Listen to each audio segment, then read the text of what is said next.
হারা বিধবা স্ত্রী যেমন কাঁদে ওইভাবে দুইটা ফোঁটা চোখের পানি ছাড়িয়া দেওয়ার দিলে বলো আল্লাহ তুমি মাফ করিয়া দাও।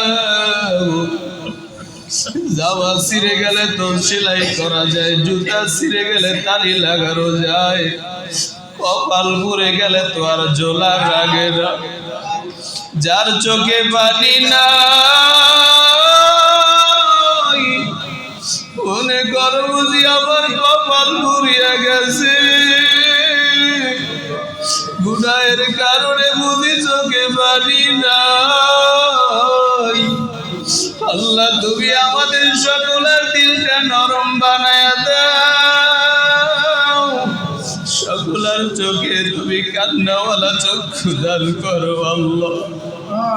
কারণ দুনিয়া থেকে তো বিদায় নিব, কি নিয়া কবরে যাইব, ওই কবরে তো সাথী নাই বাতি নাই, ওই কবরের ভেতরে তো আল্লাহ তুমি ছাড়া আর কেউ নাই আল্লাহ। ওই কবরে যদি দুনিয়ার ঘরে আগুন লাগলে কত মানুষ পানি নিয়ে আসে, সহযোগিতার জন্য বিপদে পড়লে আগায়া যায়। ওই কবরে যদি আগুন লাইগা যায় কে আসবে বিপদের জন্য? ওই কবরে যদি সব কিছু পেছায় ধরে কে আমাকে জানানোর জন্য আসবে?